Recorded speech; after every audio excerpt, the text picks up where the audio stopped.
Good morning. I'm Dr. Paul Hatherley, and I'm the director of the Center for Mental and Emotional Development here in Logan, Utah. And this is the third in a series of 4 introductory videos to present the whole dimension of life, the internal dimension. That is the dimension of life that has to do with our mental and emotional development, necessary to create purpose, meaning, and fulfillment for ourselves, as well as to create an evolution in the degree of our understanding of other people, ourselves, and being alive and human. So today, we're going to talk about the fact that learning is the source of all purpose, meaning, and fulfillment in human life. What this means is that as infants, we are born completely blank, and we must learn everything, from learning how to walk and talk, and then later on how to read and write and do arithmetic. Everything in life must be learned. Now, life is really divided into 2 major dimensions, internal and external. The external we all recognize, and our needs, for instance, for food, clothing, and shelter are pretty obvious, and we all get that point, and we all soon learn that eventually we have to be responsible for taking care of ourselves physically, materially, financially, etc. The learning process for the external is largely unconscious. So we pick up just from living and being around other people that we must find something to do, some work where we provide a service or a function, or we build something. We have to earn our right to live by working. Mostly everybody accepts that, and we learn how to survive. The other tasks in life, learning how to choose a mate, be a parent, create fulfillment for ourselves, and be able to nurture other people, sustain nature, and create the environments necessary for us to become fully human. We can learn how to survive and create pleasant distractions and not be fully human. The reason is that, unlike other animals, we have an internal dimension that is mental and emotional, where we need purpose, meaning, and fulfillment. Those 3 words do not represent any experience that an animal, other than human, has the potential to experience or create. So as a human, we must be taught what the words purpose, meaning, and fulfillment mean in terms of our experience, what's required to understand them, and then master all 3 and integrate them into our everyday lives. In normal life, we don't even define the words purpose, meaning, or fulfillment. They're left to just kind of wallow in vague feelings and a lot of assumptions. We assume that if we get the external part of life under control, that the internal will just follow along.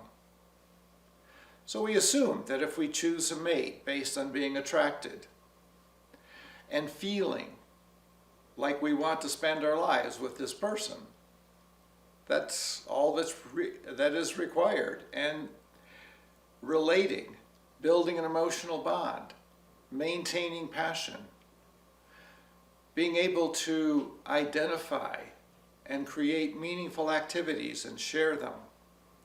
Even something as basic as seeing reality accurately and sharing it.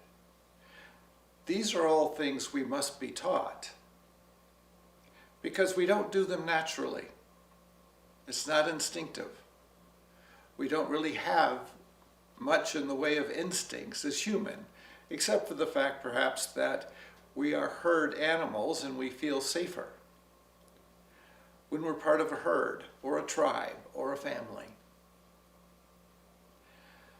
So if we want to experience the internal development required to actually understand and master conscious purposes, a meaningful life, not just a comfortable and pleasant life, and being able to fulfill our potentials as a human, which, as we noted in a previous video, the 5 potentials are to be conscious, caring, creative, competent, and to make a contribution to our species and to the people around us. These are human potentials. And we can't be fulfilled or have lasting happiness or create relationships that sustain passion because we know how to grow in our understanding and competence over time, grow in our ability to nurture ourselves and other people, and grow in our ability to understand nature and preserve the foundation of what our lives require to be sustainable. So if at some point we want to learn, that is a basic requirement for gathering the information necessary to feed mental and emotional needs, fulfill mental and emotional potentials, and learn how to actually develop our thought process so we can think for understanding. Without the skill and the information necessary to feed needs, fulfill potentials, and think for understanding, we can never be fully human. If we can never be fully human, then we will go through our lives with some degree of neurotic frustration, distortion, or perversion of reality. And we won't actually understand ourselves. We will be feeling and belief-based. This simply means that most of us are taught to follow our feelings. For instance, when we want to understand love, maybe we become, when we're adolescents and we develop an interest in the opposite sex, and we have the developmental task of needing to define what kind of a person we are, what kind of a life we want, who we want to be, mentally, emotionally, physically, financially, etc. Then love becomes an especially important issue because we generally pick up from our culture that we're supposed to love our mate and our children.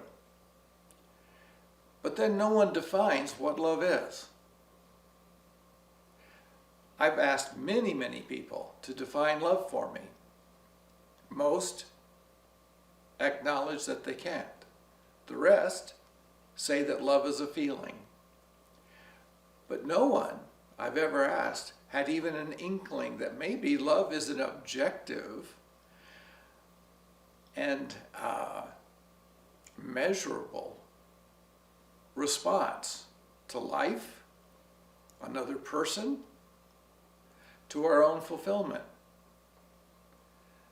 So one of the things that I did was define love in objective terms, and then ask people if they seemed to agree that this objective definition represents what love actually is in everyday experience.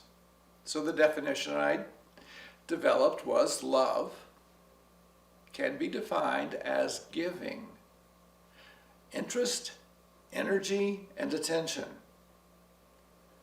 over time with the innocent purpose to first understand and then master the ability to nurture whatever or whomever we care about. So I've asked people, if someone gave you energy, interest, and attention over time with an innocent purpose to first understand and then nurture you, would you experience that as being loved? And pretty much everybody has said yes, they would. Then the next question, of course, is to what degree have you actually experienced this from other people, beginning with your parents? Well, many people like their parents and feel that their parents love them, but when I give them an objective definition, they say, well, I've always felt that my parents loved me. But by that definition, I can see they didn't really understand me.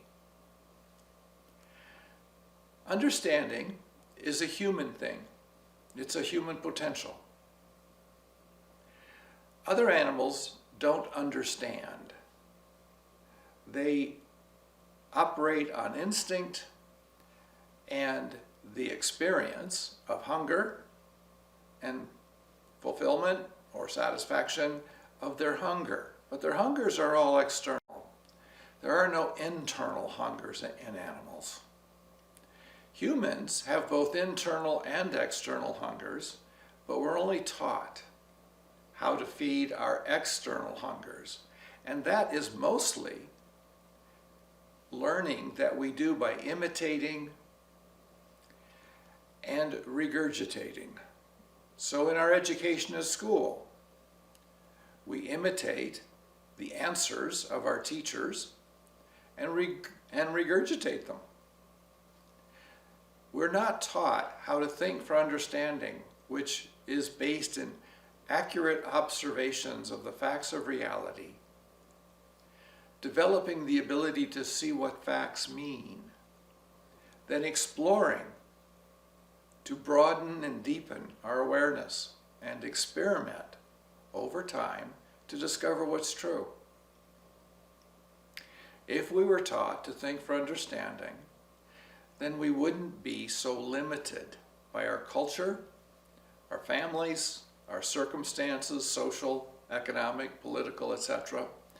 Instead, we would be prepared to explore life, step by step, piece by piece, and discover anew what it means to be human, what our particular talents and preferences are, and how to feed ourselves, nurture other people, and sustain nature in a way that our species would evolve and our ability to understand ourselves and everything about being human, and then create a world where we could cooperate, we could understand our problems, we could explore what's true and what's needed, provide what's needed, and create a world where quality of life, fulfillment, internal happiness, and a sustained energy, passion, and degree of fulfillment that has not been possible in our human history. So, you might take a look at my website, check out the forwards and the table of contents to the books. Begin to gather information from the books to learn about what it means to be human, what your potentials are, how to explore and experiment, not just imitate and regurgitate. And start a path, or start down a path, that will lead to your fulfillment personally and to your becoming competent to be a satisfying mate and a parent who understands a child's perspective, because you have learned how to understand multiple perspectives based on observations and questions rather than what you assume, believe, or feel. This marks an evolution in your response to being alive and in the degree of consciousness, caring, competence, creativity, and the ability to contribute that you develop. Okay, in the next video, I will be talking about the process of understanding and mastering. This process requires that we evolve from spending our lives trying to control negatives to really understanding how to spend our lives mastering positives. This is an entirely different response to being alive than what we're taught. So if you're interested, check in with the next video and have a great day. Take care.